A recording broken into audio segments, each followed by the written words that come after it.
আসসালামু আলাইকুম, সবাই কেমন আছেন? অনেক সুন্দর একটা বিকাল। রবিবার দিন যেহেতু ছুটির দিন, তাই বাসায় বসে না থেকে একটু ঘুরতে বের হয়েছিলাম। আমাদের বাসার কাছেই একটা পার্ক ছিল। আর বেশিরভাগই বিভিন্ন পার্ক থাকে এখানে, যাতে বাচ্চারা খেলাধুলা করতে পারে। তো এখানে অনেক রকম খেলার মতো অনেক কিছু থাকে। তো এখানের কিছু অংশ আমি আপনাদের সাথে শেয়ার করেছি। আর এখন জার্মানিতে ঠান্ডাটা একদম কমতে শুরু করেছে। আজকের টেম্পারেচার 21 ডিগ্রি।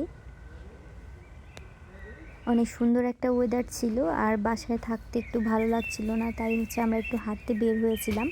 এখানে তো শনিবার রবিবারই ছুটি পাওয়া যায়। আর যেহেতু সপ্তাহ ভরা কাজ থাকে, তো এরই মধ্যে আমরা একটু ছুটির দিন পেলে একটু ঘোরাঘুরি করি। সাথে যদি ইম্পর্টেন্ট কোনো পেপার ডকুমেন্ট থাকে, সেটা গুছিয়ে নিতে হয়। আর আরেকটা কথা জার্মানিতে রবিবার দিন কোনো রকম শব্দ করা যাবে না, যেমন ভ্যাকুয়াম ক্লিনার থেকে শুরু করে কোনো রকমই শব্দ অ্যালাউ না। যার কারণে ওরা যা কাজ করার শনিবার দিনের মধ্যে শেষ করে ফেলে, আর রবিবার দিন ওরা রেস্ট নেয়। আর কেউ যদি কোনো রকম শব্দ করে থাকে, তাহলে সাথে সাথে পুলিশকে কল দেওয়া হয়। জার্মানরা শব্দ পছন্দ করে না, বেশিরভাগ সময় ওরা অনেক রুইস পছন্দ করে, মানে নিরিবিলি পছন্দ করে।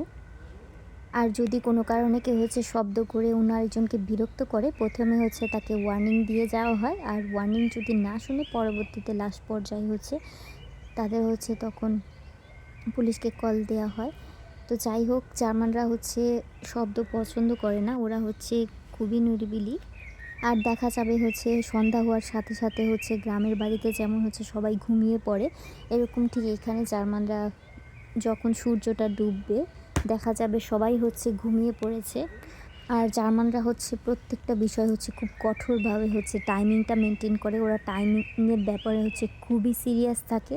আর অনেক সকাল সকাল ওরা ঘুম থেকে উঠে টাইমিংয়ের ব্যাপারে ওরা খুবই সিরিয়াস থাকে। কারো যদি যেমন ধরেন 8টার সময় টাইমিং, ঠিক তাকে 8টা বাজার কিছুক্ষণ আগে ওখানে যেয়ে উপস্থিত থাকতে হবে। ওরা এই ব্যাপারগুলো খুবই সচেতন, আর খুবই সিরিয়াসভাবে ওরা এগুলো খেয়াল করে। উইন্টারে যে আশেপাশে যে গাছগুলো দেখছেন, এগুলোর কোনো পাতাই ছিল না। তো এখানে সামার হওয়ার সময় এই ছোট ছোট পাতাগুলো একটা পর্যায়ে এখন এসে একটু বড় হয়েছে। আর ওরা খুবই পরিবেশ বান্ধব। আশেপাশে সব কিছু গাছপালা থেকে শুরু করে সব কিছু ওরা পারফেক্টভাবে মেনটেন করে। আর বাচ্চাদের পার্কের মধ্যে অনেক ছোট ছোট অনেক রকম খেলনা ছিল। তো আলহামদুলিল্লাহ, আমরা অনেক সুন্দর কিছু এখানে মুহূর্ত কাটালাম। তো এটা আপনাদের সাথে কিছু জিনিস, ইম্পর্টেন্ট তথ্যগুলো শেয়ার করেছি। আশা করি আপনাদের ভালো লেগেছে। তো সবাই ভালো থাকবেন, সুস্থ থাকবেন, আমাদের জন্য দোয়া করবেন। আল্লাহ হাফেজ।